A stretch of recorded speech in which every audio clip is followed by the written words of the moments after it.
Hi guys, here we go again. Another video about the Blue Lagoon controversy because it just doesn't stop.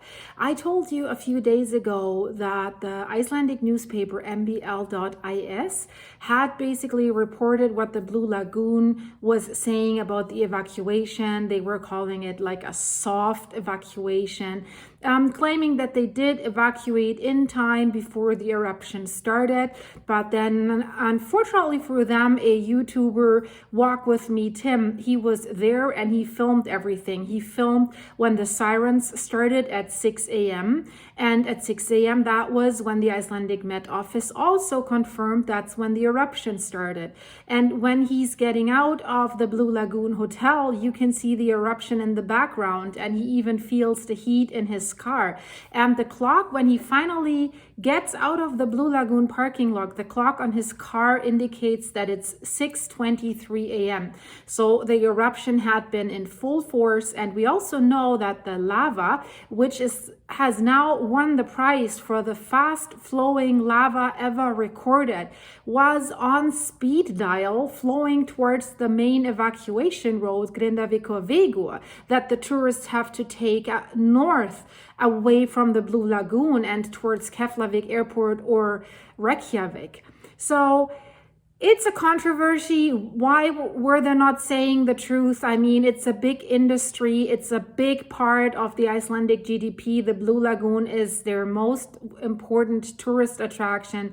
So they want people to believe it's safe and it's all okay. So Walk With Me Tim wasn't the only guy. And that's very interesting because a photographer who I am following like for years, he lives in Canada and he takes beautiful pictures of mountains and landscapes and the area.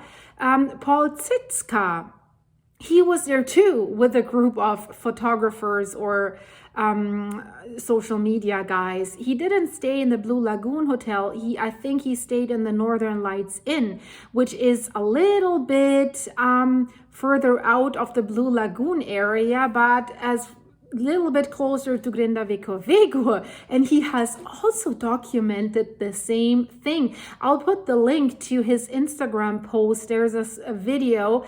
I put this in the description of this video, guys. You should really watch this because there you see the eruption in full force steaming up in the air, and then you see the people walking, pulling their suitcases behind them, walking to the parking lot.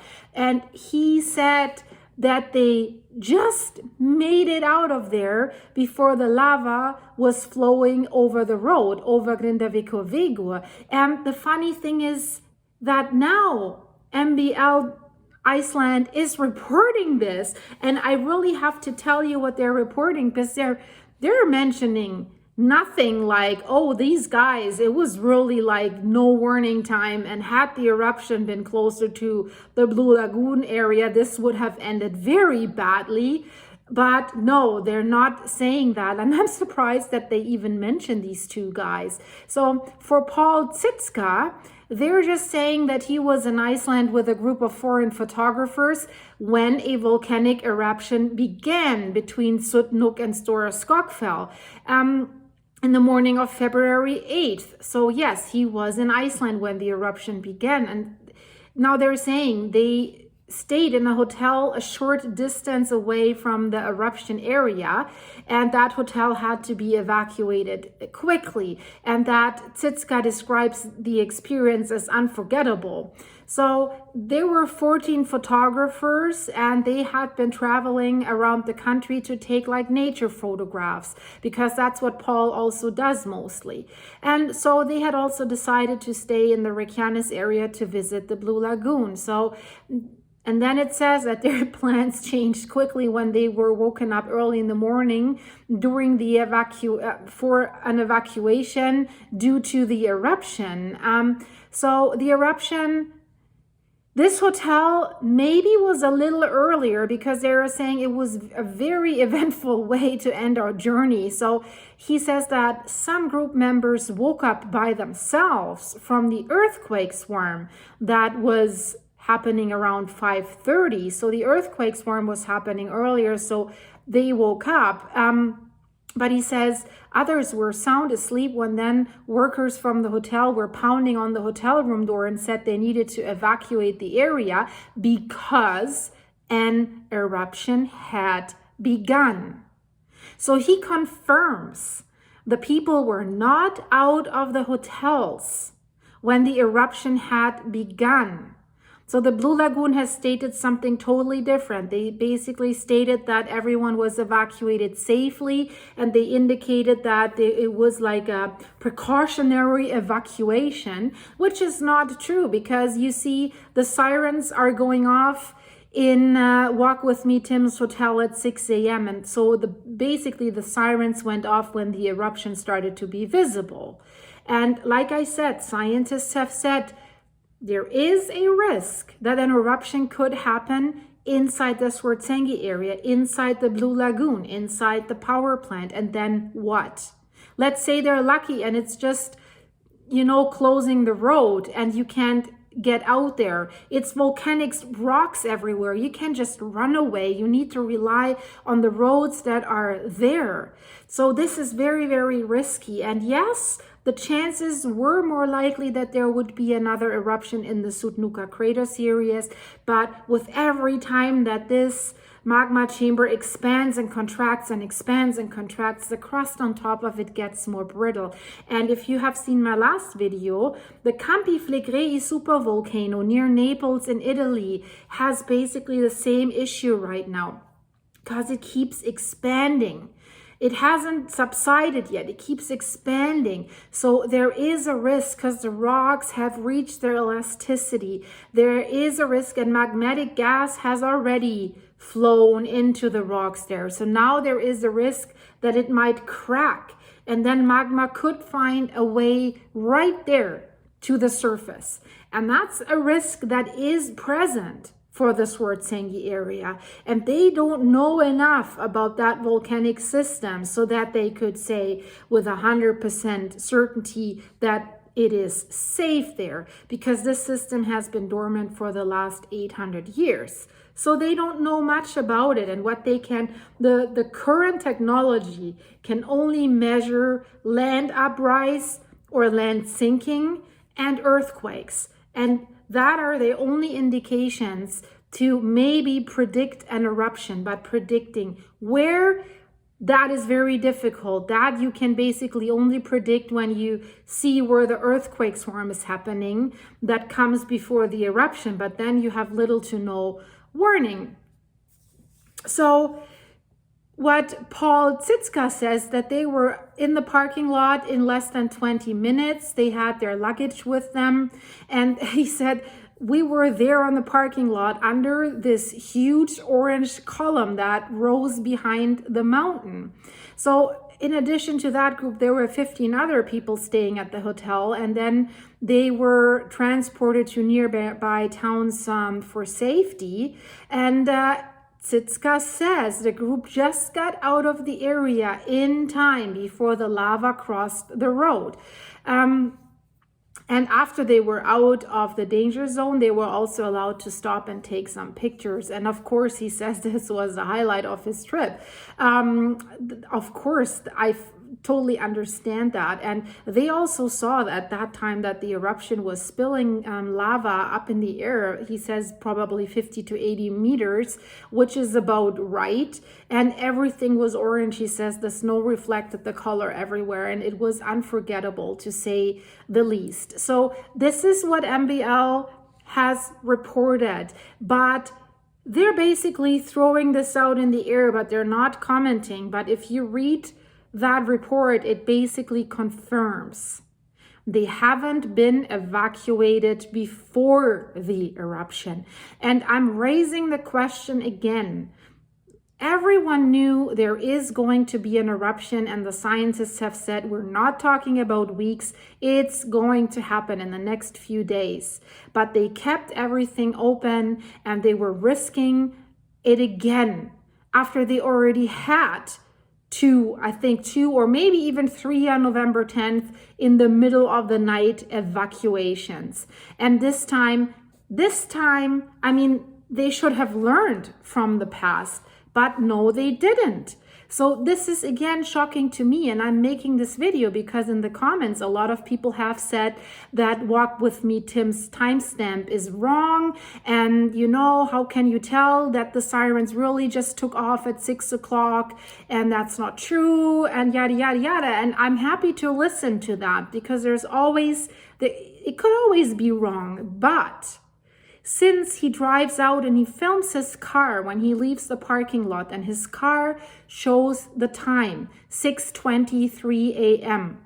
So that confirms that he hasn't been out of the hotel in time. So it makes sense, right? The sirens go off, he wakes up, he starts filming, shows the timestamp at 6 a.m. He walks down the hall, he looks out of the window, he sees the eruption starting, and then it makes sense, 23 minutes to get from his room to his car and drive out. That's the same time basically what the photographer Paul Zitska confirmed. He says in the Northern Lights Inn it took them about 20 minutes, but you have to consider the Northern Lights Inn is more like a motel. So basically you get out of the hotel, your car's right there. It's a little bit different. The Blue Lagoon hotels, it's a little bit of a longer way. The hotel is larger, you have to go through the hallways. So it took him 23 minutes, which was also very fast, but it shows nobody had left the hotel safely before the eruption because the sirens just started when the eruption started. And imagining an eruption starting right in Swartsengi, right underneath the Blue Lagoon. I mean, worst case scenario, right underneath the hotel, a lot of people would have been doomed. And this is not fear-mongering. This is just saying the actual risk. And in a live interview, Walk With Me Tim also said that he asked basically the staff, is it really safe in this hotel? Is it 100% safe? And they avoided the answer. They're basically were saying something like, we're doing business as usual. So this is all out there. And now even an Icelandic newspaper just puts out these statements, but they're not really connecting the dots. I guess they don't dare to say, well, wait a minute, right? These evacuations were not in time. People were just lucky that they just got out. And Paul's statement confirmed he was able to just cross the road before the lava came. And it caught them completely by surprise that this lava was so fast, because in a very, very short time, that lava was flowing 4.5 kilometers, and it was flowing over Grindavik. And the last eruption, January 14th, it had already flown over Grindavik at the entrance to Grindavik. So imagine tourists in the night, it's dark, you're panicking, and you take the road south towards Grindavik because you're confused. There were no rescue teams or someone that would show them the directions, show them the right crossings. In Tim's video, it shows that the people at the front desk, they stand there, just go your way to the airport and take it there. And you could also see a bus being loaded with people, but Walk With Me Tim was basically alone in his car. So had he taken the wrong turn towards Grindavik, he would have been cut off there and then cut off at the other end with that eruption. And we have seen on January 14th that there can be a surprise fissure opening somewhere else a little bit further away from the first fissure, which it did happen, the southern fissure that burned 3 homes in Grindavik. So it's not fear-mongering, but I think it needs to be said. People need to know that risk, because the Blue Lagoon has stated that the evacuation went so great and so fast, and that they have to take it both ways now, meaning evacuating fast and opening up fast again. Evacuating fast, they're saying their evacuation time is roughly 40 minutes, but that they can do it faster should there be a higher level of emergency? I think that was the highest level of emergency with an eruption in close proximity and basically that one main road out there. So it is still confusing to me, but I wanted to let you know that even the newspaper puts these guys out there, the photographer and the Walk With Me Tim channel. So what have they said about the Walk With Me Tim channel? So, you know, if you look at the headlines of these articles, like for the photographer in the Northern Light Inn, the headline is, he was right there when the eruption started. And so, yes, right? So, but they're not really mentioning that, as I said. And then the second headline is for the Walk With Me Tim video. They're saying, the headline is, woke up to an eruption at the Blue Lagoon Hotel. Yeah, he woke up to an eruption. And this also confirms with me. But the only thing they're writing is like that a YouTube star had a truly unique experience when he was woken up at the Blue Lagoon's Silica Hotel in early Thursday morning when a volcanic eruption began.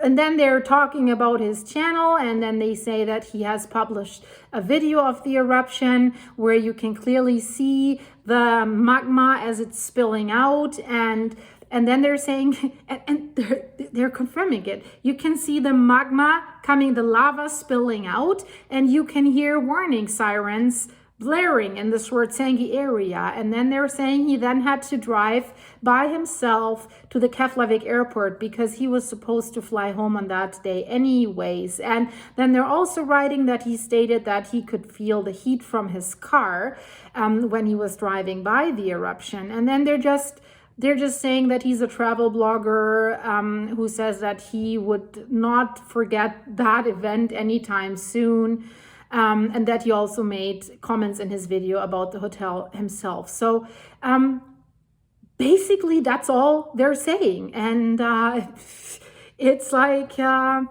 it feels like they felt the need to mention that, but I think they maybe were afraid that there would be a shitstorm from the Blue Lagoon if they did connect the dot and say, well, guys, we were really risking the tourists by not closing it down earlier and letting them stay overnight. But, you know, even during daytime, this eruption came with so little warning and so fast.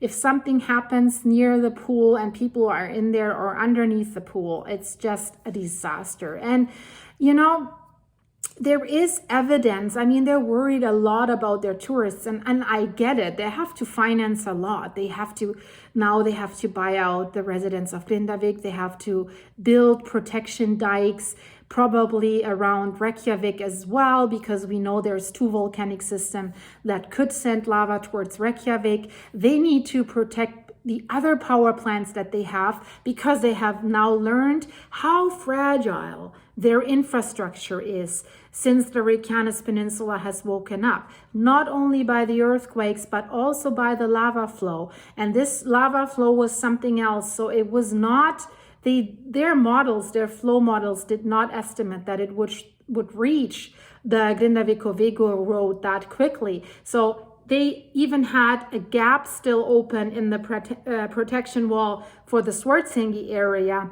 which they said, yeah, we have the machines on standby, and if the eruption starts and we can see the lava is flowing in our direction, we close them. But they just got it done, right? The lava was coming. So there was not much time.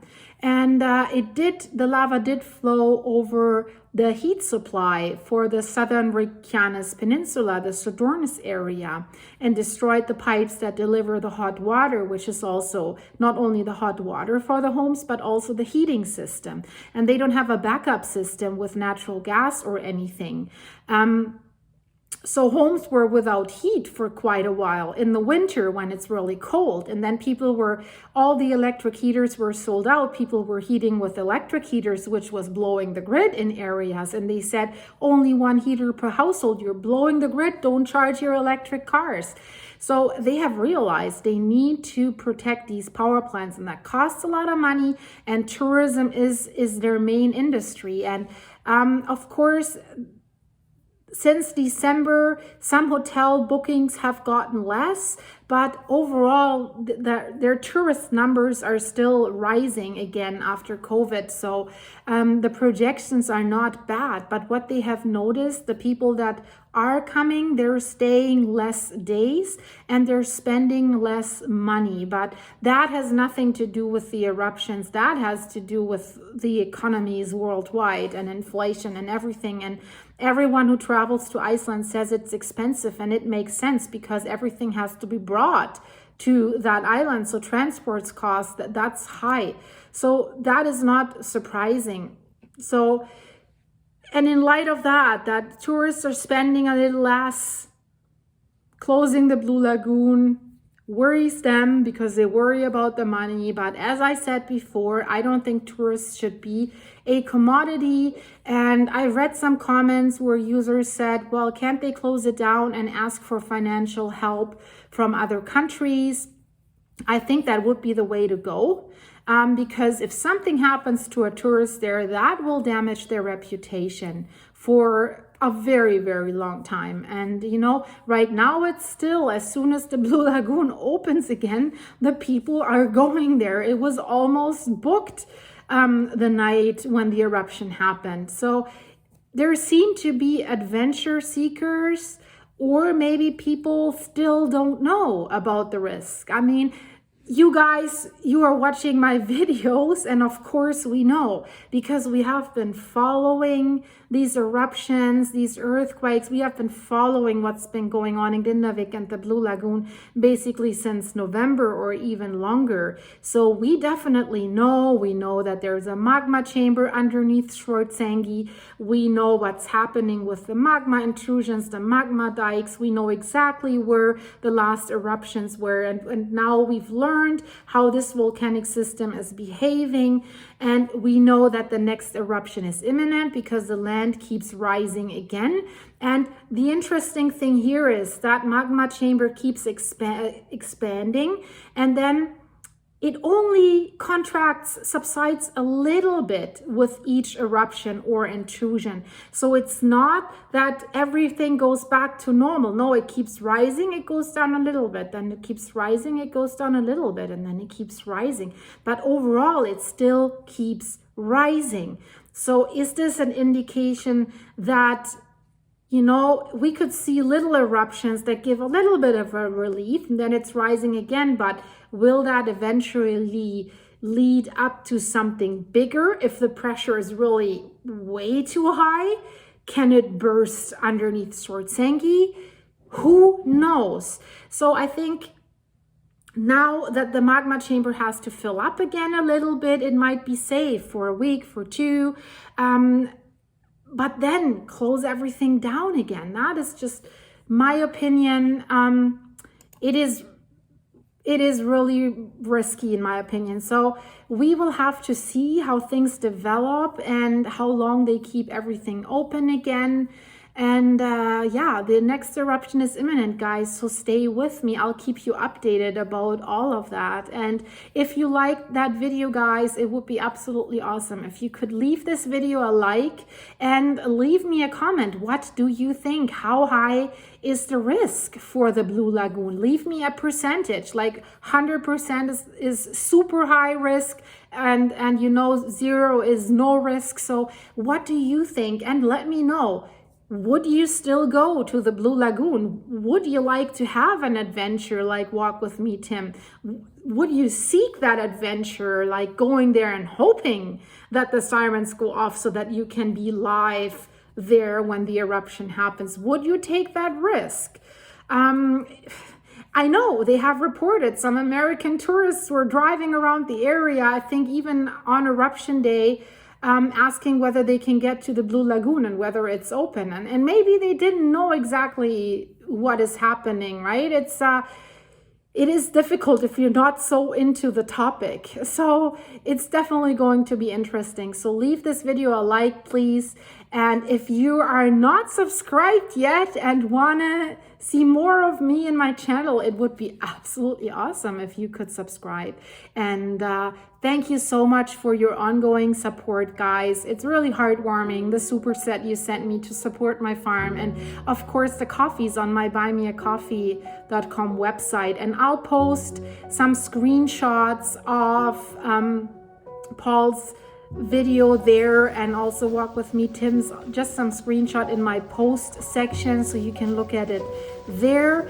And yeah, I'll keep you updated. There'll be another video probably in a few hours, because there's more updates about Grindavik. But I wanted to make this an update about the Blue Lagoon story, my friend the Blue Lagoon, as I always say. So the next updates will be about what is going on in Grindavik. There's news about the court case of the journalists against the state and access to Grindavik, and businesses, what's happening there. So more people were taken off the payroll.